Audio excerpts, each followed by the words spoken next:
when you get to the large companies, there are entire departments, just for this. I was just thinking, like, if this world was like the Hunger Games and we got like assigned jobs, like Yeah. if I got assigned that job, I would be so mad. I would be so mad. Send me to the Hunger Games right now. Just put me in the ring. I volunteer as tribune. I don't want to look at sales tax.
Good day.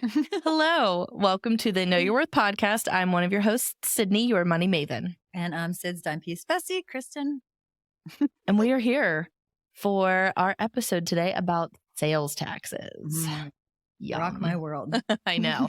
I actually hate sales taxes. This is sorry government if you're listening, but I really don't like sales taxes. I just think they're silly, to be honest. Hey, you want to sell something? I'm the government. Oh, you'd like to sell something to somebody else? Well, I'd like a little piece of that. So let me play into that, please. Yeah, like you didn't do anything for this. Except for allow me to. But so I don't know. Details. I don't like sales taxes, okay, but don't tell the government. Let's work it out. Let's talk about it. So my business doesn't have to pay sales taxes because the products or the services that we provide are not sales taxable.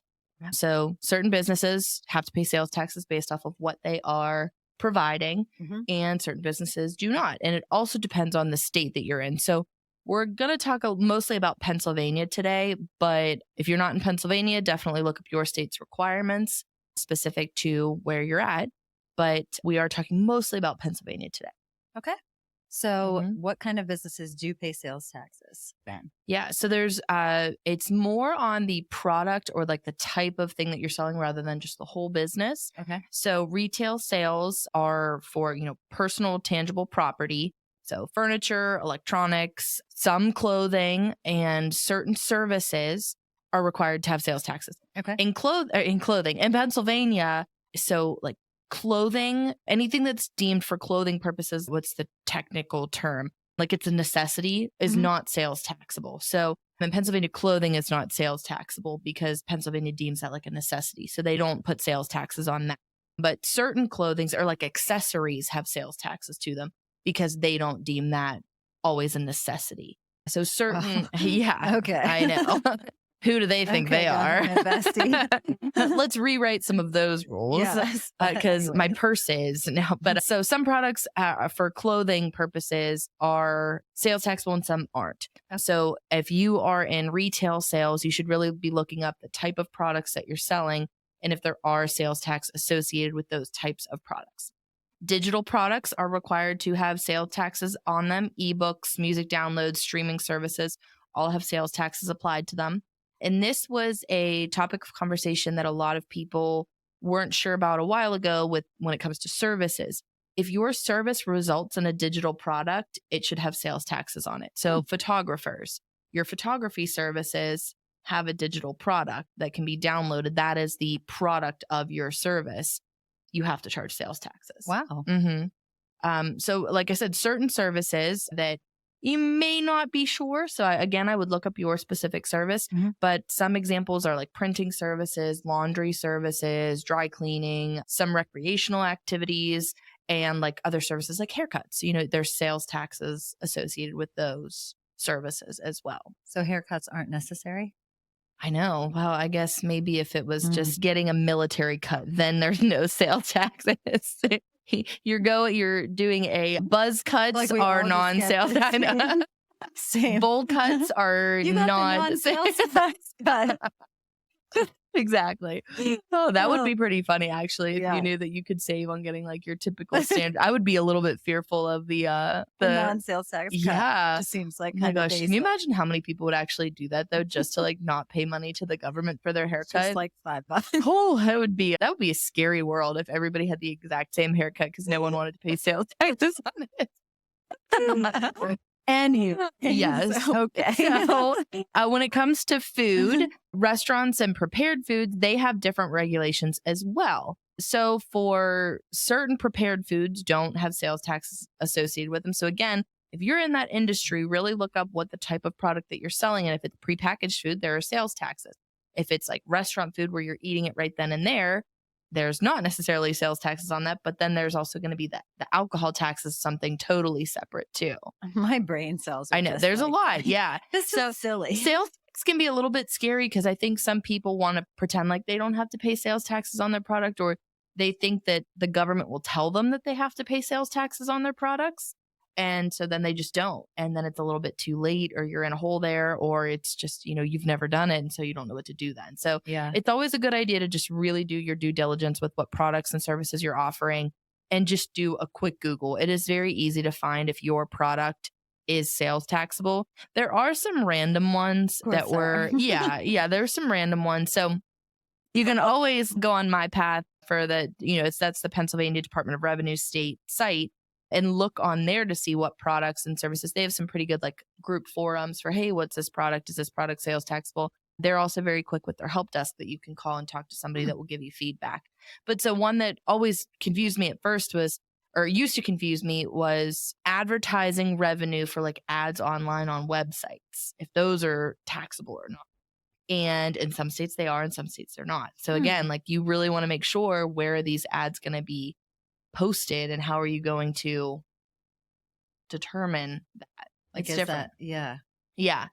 So that goes into our next really fun part of sales taxes. If you are an out-of-state seller, so I'm going to talk specifically with Pennsylvania. I don't know what the requirements are in other states. You'd have to look because there are 50 of them. So they change state by state. And this is one task I did not want to have to do at my last job that I was at, because we really had to calculate this, and it was a big deal for sales taxes, is determining if you have Nexus in the state. What's Nexus? So Nexus is if you have enough sales, say you're from Ohio, West Virginia, New York, New Jersey, Wyoming, anywhere else, another state, and you're selling product to people in Pennsylvania.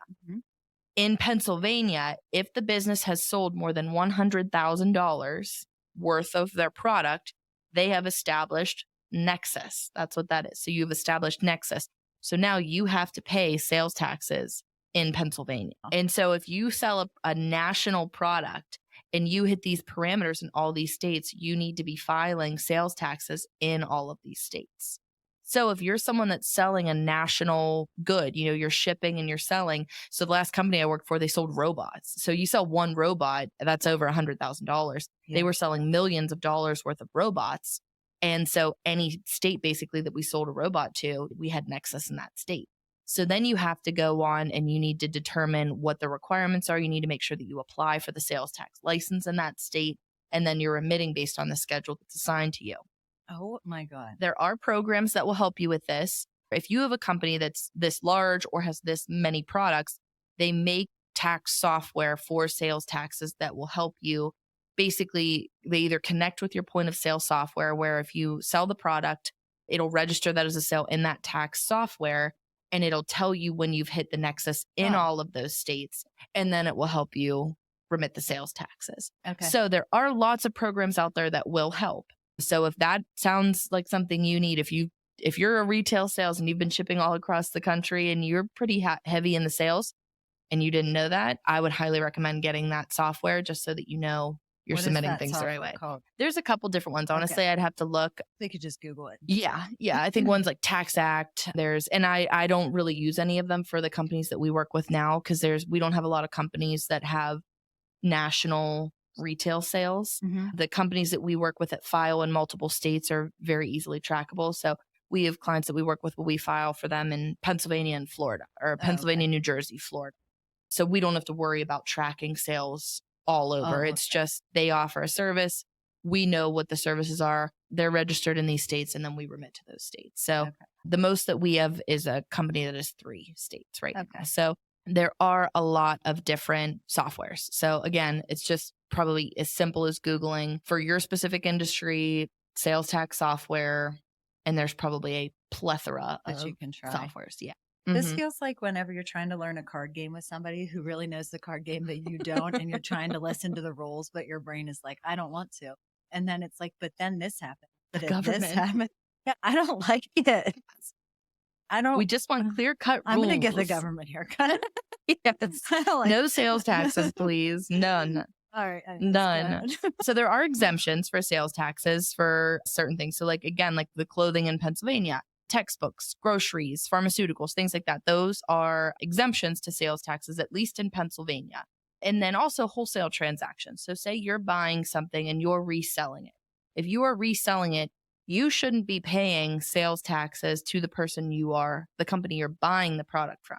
You should have a certificate of, I am purchasing all of this stuff and then I am reselling it. So you should have a certificate that's for resale so that you don't pay sales tax to that person, but you're collecting it from the end user. The end user pays the sales taxes. So that is something to make sure that you note. If you're buying a bunch of stuff, if you're buying a lot of clothing and you're reselling it, you should have a resale certificate. So that way you're not being charged and then recharging. It would pass through you and the final user would be charged. You also will get exemptions if you've nonprofit, churches, certain government entities will get sales tax exclusions. And again, that's just a form that you would fill out that's typically on the government websites. You would fill that out for sales tax exemption, and then you can turn that into any retailer that you're buying from, anybody that you're buying from, and you will not have sales taxes attached to your receipt if you have a sales tax exemption. Is this all of this is something you research for your clients? Yes. So that they, yeah. That's like enough of a reason. Yeah. If we didn't give you 16 other reasons in our other episodes, like this is just so much. It is. It's a lot. It is. And if you as a seller have someone that comes to you and says, oh, I'm sales tax exempt, ask for their form. Because if you don't have that form, like you're liable for the sales taxes, given it might be a very small amount that never comes up in the scheme of things. But say you have a client that you're continually selling to that's a church or a school or another nonprofit, and they say they're sales tax exempt, and then you were to get IRS audited and you've never charged them sales tax, and it turns out they don't have the sales tax exemption form, you will have to pay that sales tax. Yeah. So always get the sales tax exemption form. It's not a bad question to ask. They should be able to have it readily available so that they don't pay the sales taxes on the product. So make sure you ask that. That's not a bad question. If someone says that they are, you can always ask for that form. Okay. What else do we need to know? I don't like sales taxes either. So those are the businesses that are required to collect sales taxes and pay them. So with that, in terms of how you would pay it, so you register on MyPath if you're in Pennsylvania. So you can register on MyPath, is the Pennsylvania Department of Revenue website. It's a very easy registration process. You just say, I want to register a new business or new entity, and you just follow the prompts. When did you start your business? When did you start collecting sales taxes or, start sales? And they just ask for who the owners are, what the addresses are. And then you get a sales tax license in the mail. You have your sales tax license number.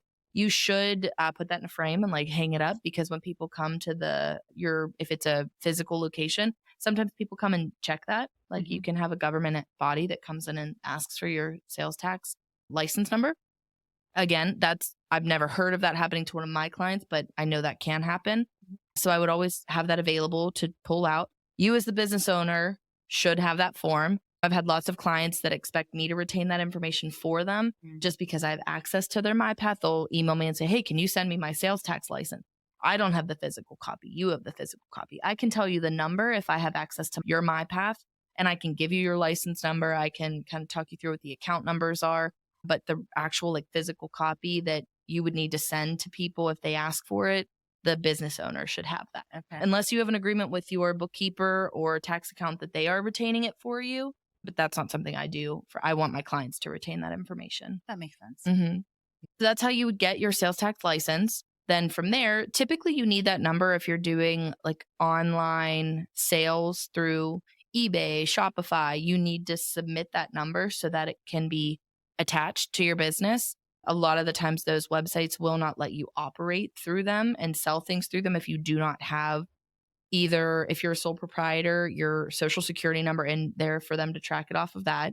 If you're a partnership or you're incorporated, your EIN number, and then your sales tax license number, attached to that as well. Wow. I'm just sitting here thinking about how smart you are. Oh gosh, no, it's just through experience. I feel like if I have to learn it, I typically retain it after that. But this took lots of research, lots of time. For paying it, you might be assigned a monthly payment schedule, semi-annual payment schedule, quarterly payment schedule, a yearly payment schedule to remit those. The more sales that you have, the more often you have to remit sales taxes. And in certain cases, if you are making lots of money, the government asks for it in advance. They want sales taxes in advance too. Why? You have to prepay for them. I think it's just so that they're guaranteed their money.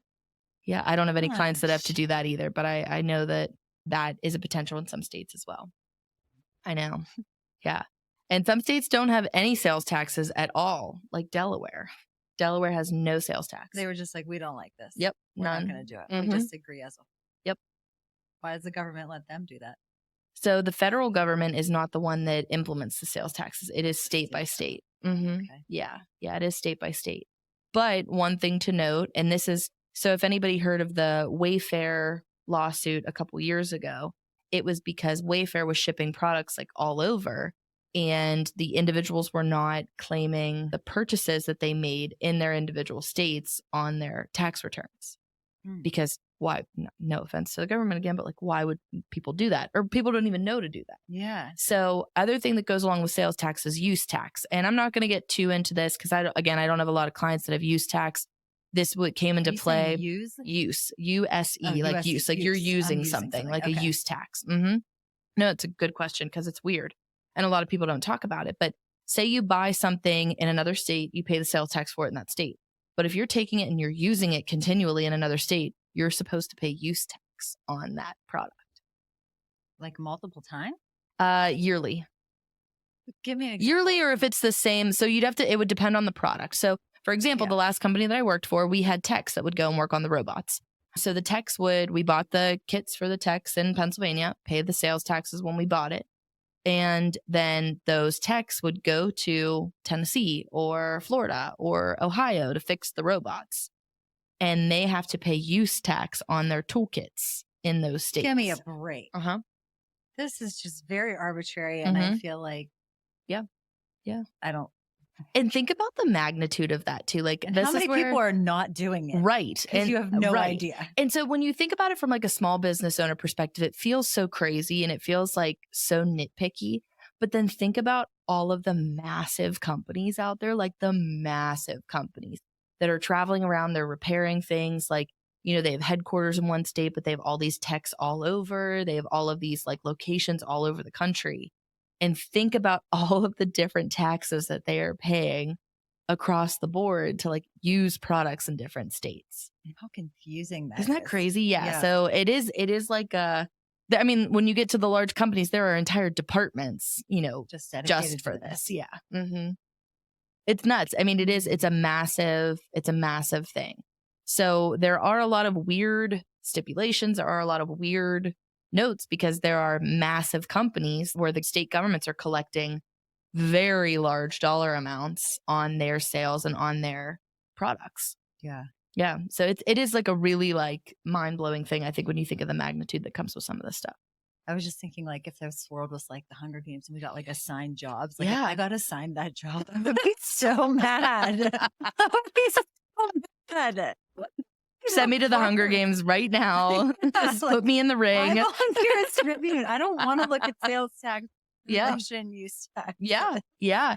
And it's like, it's crazy. It's crazy. Cause then like, so at the last company that I was at, again, like it's all dependent too, if you're accrual basis or cash basis, which like when the product is actually sold versus when it's actually delivered versus when the work is actually performed. Like, I mean, this like concept can be so big. So we won't go too much more into it there.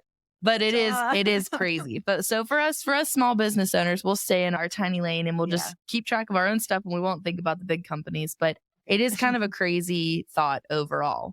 So you'd remit that on a, like I said, a monthly, quarterly, semi-annually, annually basis, or more often than that. Sometimes there's biweekly. There's a lot of different ones. And this is in Pennsylvania, I'm talking. Other states might have other deadlines to submit. In Pennsylvania, it's 6%. And then in Allegheny County, it's an extra 1%. So yeah. Allegheny County is 1%. So that's where you see 7% sales taxes in Allegheny County. So the second you go into Butler County, that 1% goes away. And then Philadelphia is another one that has, for Philadelphia, the county out there is another one too. I mean to laugh about it, Yeah. but it's just like, it's so nitpicky. It's a card game I don't ever want to play. Yep. Yeah, it's so nitpicky. It really is. Like sales taxes are weird. If you have not been submitting sales taxes, and you should be, yikes, get that up to date. I'm just get that up to date. But make sure that you're charging sales taxes if you should, because if you were ever to be caught for not charging and remitting sales taxes, it comes out of your margins. Like you will have to pay that. And the Pennsylvania Department of Revenue website is very savvy now, where if you amend your taxes, it'll automatically, you have a balance on there right away. So say you amend or you submit and say like, oh, I owe this, it'll be bright red, you owe this money. And if you submit anything else, say you got a return for the next period, it would apply to that existing balance. Like they'll take their money first. Exactly. Yeah. Wow. Yeah. So definitely pay your sales taxes, just pay them and remit them. Again, I'm someone that hates sales taxes. I think that they're silly. Yeah. But pay your sales taxes, stay in the clear. Like it's a big deal to, make sure that you're paying them and remitting them the correct way. And long story short, like if you are uncertain or you need to consult with somebody, obviously you'd be happy to do that. Yeah, absolutely. We pay sales taxes for our clients. Yeah. We'll do the calculations. We have a couple retailers that do service-based jobs where they sell a product, but then also the big service goes into it. They also have retail shops where it's, just the product. There's not a service attached to it. And then they have kind of a mixture of like teaching and training and other products too. So they have a couple different segments, and they also collect the funds in a different way. They invoice clients through QuickBooks Online, but then they also have a Shopify account. So they're collecting payments in multiple ways. And we'll make sure that we take their report from QuickBooks for their invoicing, what that sales tax is. We'll take their reports from Shopify and what that sales tax is. Because if you just take the number that shows up in QuickBooks, that's not always the most accurate number, or there are some sales that are not sales taxable. So we make sure that we do all those calculations and then remit the sales tax on the right number, so you're not overpaying or underpaying month to month. So we definitely help with that service if anybody has any questions on it or needs any assistance with it. And we remit, like I said, in multiple states for a lot of our clients too. That's awesome. Yeah. Yeah, it takes a little bit of the pressure off. Just trying to make it a less anxious place. Yeah. Trying to make the world a less job. anxious place. Want Good everybody to job. have their businesses and take ownership for their businesses, but also be able to relax, Yeah. get rid of some of that anxiety around it. Love So it for it. yeah, we're doing what we can. We're doing what we can. Yeah, so it's definitely something to be aware of, something to plan for. And one other piece to kind of take it a step further, whenever you are collecting sales tax as a business owner, it's not considered revenue for your business. So say you sold a product that's $10, and just for ease of math, don't check me on the math here for Pennsylvania, but let's say with sales tax, that product went to $12.